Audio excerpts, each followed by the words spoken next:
নমস্কার বন্ধুরা, কেমন আছো তোমরা সবাই? আশা করি সবাই খুব ভালো আছো। শুভমিতা ব্লগে সবাইকে স্বাগত জানাই। আজকে তোমাদের সাথে মৌরলা মাছের তেল ঝাল চচ্চড়ি রেসিপি শেয়ার করব। খুবই সাধারণ মশলায় কিন্তু খেতে একদম অসাধারণ।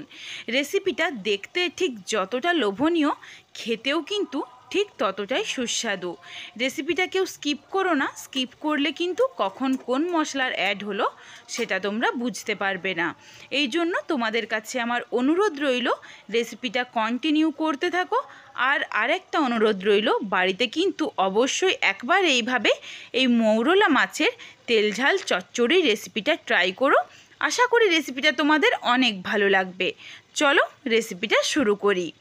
প্রথমে দেখো, এইখানে আমি 200 গ্রাম মোরলা মাছকে কেটে ধুয়ে পরিষ্কার করে লবণ আর হলুদ মাখিয়ে রেখেছি। কড়াই খুব ভালোভাবে গরম করে দিয়ে দিলাম সর্ষের তেল। সর্ষের তেলটা ভালোভাবে একদম ধোঁয়া ওঠা গরম করে নেব, যাতে মাছগুলো একদম ভেঙে না যায়, একদম গোটা গোটা থাকে সেই জন্য। দেখো, একদম খুব ভালোভাবে গরম হয়ে যাওয়ার পরে এক জায়গায় কিন্তু স্তূপ করে দিলে চলবে না, চারিদিকে ছড়িয়ে ছিটিয়ে মৌরলা মাছগুলোকে দিয়ে দিতে হবে। এইদিকে মাছটা ভাজা হতে হতে চলো কিছু মশলা রেডি করে নিই। এইখানে দেখো, বড় সাইজের একটা টমেটোকে কুচি করে নিয়েছি। ঝালের অনুযায়ী কাঁচা লঙ্কা নিয়েছি 5-6টা, বড় সাইজের 2টো পেঁয়াজ কুচিয়ে নিয়েছি, আর রয়েছে ধনেপাতা কুচি। এইদিকে দেখো, মৌরলা মাছটা কিন্তু এক পিঠটা ভাজা হয়ে গেছে। এরপর অপর পিঠটাও উল্টে আমি হালকা ভাজা করে নেব। একদম যে খুব যেটা কড়কড়ে ভাজা সেটা কিন্তু না, হালকা লালচেভাবে কিন্তু ভাজবো। আর একটা মশলার পেস্ট বানিয়ে নিচ্ছি। 1 টেবিল স্পুন পোস্ত, 1 টেবিল স্পুন রাই সর্ষে, 5 থেকে 6 কোয়ার মতো রসুন। একদম মিহি করে এই পেস্টটা কিন্তু বানাতে হবে। এইদিকে দেখো, মাছটা আমার ভাজা হয়ে গেছে। ঠিক এইভাবেই মাছটা ভেজে নিতে হবে। দেখো, লালচে করে ভেজে নিয়েছি। পুরো মাছ কিন্তু গোটা রয়েছে, তুলে রেখেছি। আর তেল দেব না, যেইটুকু তেল রয়েছে এতেই রান্নাটা করব। দিয়ে দিলাম 1/2 টেবিল স্পুন কালো জিরে। কালো জিরেটা ভালোভাবে ভাজা হয়ে গেছে। এরপর পেঁয়াজ কুচিটা দিয়ে নাড়াচাড়া করে পেঁয়াজটাকে হালকা ভেজে নেব। পেঁয়াজ কুচিটা দিয়ে দেখো বারে বারে একটু নাড়াচাড়া করে নেব। তার আগে অল্প সামান্য লবণ দিয়ে দিলাম, যাতে পেঁয়াজটা খুব তাড়াতাড়ি নরম হয়ে যায়।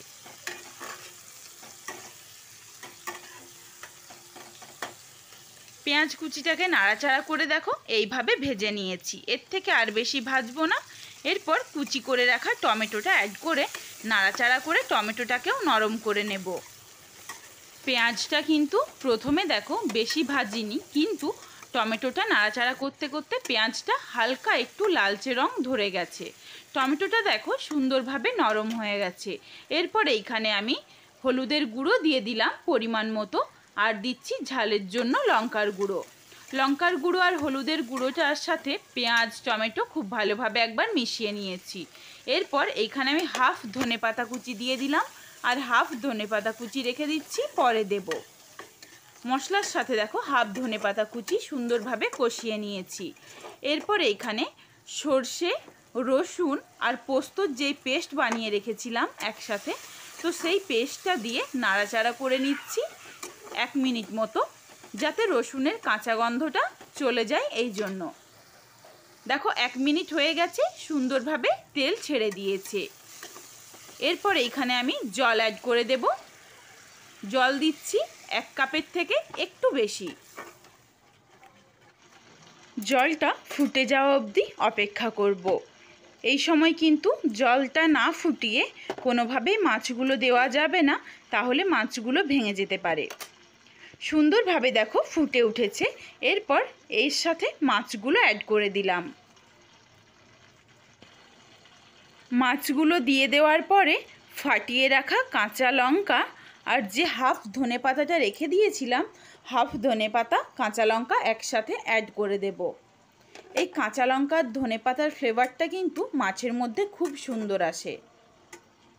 দেখো ভালোভাবে আবারও নাড়াচাড়া করে মিশিয়ে নিলাম। এরপর দেখো জলটা কিন্তু শুকিয়ে গেছে। মাছগুলো প্রত্যেক কটাই গোটা রয়েছে। তোমরা চাইলে কিন্তু এখানে গ্রেভিটা আর একটু জল রাখতেও পারো। আর যদি চাও আরও আমি শুকিয়ে নেব সেটাও করতে পারো। আমি কিন্তু এখানে একদম শুকনো শুকনোই চচ্চড়িটা বানিয়েছি। দেখো আমি একবার তোমাদের নাড়াচাড়া করে দেখিয়ে দিলাম, দেখতে কতটা লোভনীয় হয়েছে, খেতেও কিন্তু খুবই সুন্দর।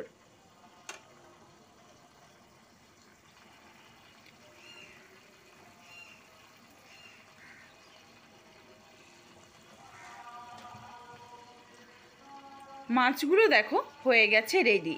এরপরে এখানে আমি 1 টেবিল স্পুন কাঁচা সর্ষের তেল অ্যাড করে দেব। কাঁচা সর্ষের তেল অ্যাড করার পরেই কিন্তু গ্যাসটা অফ করে নামিয়ে দেব। এই কাঁচা সর্ষের তেলের ফ্লেভারটা মাছের মধ্যে কিন্তু খুব সুন্দর চলে আসে। দেখো কাঁচা সর্ষের তেলটা দিয়ে একবার আমি নাড়াচাড়া করে মিশিয়ে নিলাম, এরপর গ্যাসটা অফ করে দিচ্ছি। গ্যাসটা কিন্তু অফ করে দিয়েছি। এরপর চলো নামিয়ে দিই এই মৌরলা মাছের ঝাল চচ্চড়ি। মৌরলা মাছের তেল ঝালের চচ্চড়ির এই রেসিপিটা তোমাদের কেমন লাগলো কমেন্ট করে জানাতে ভুলো না কিন্তু।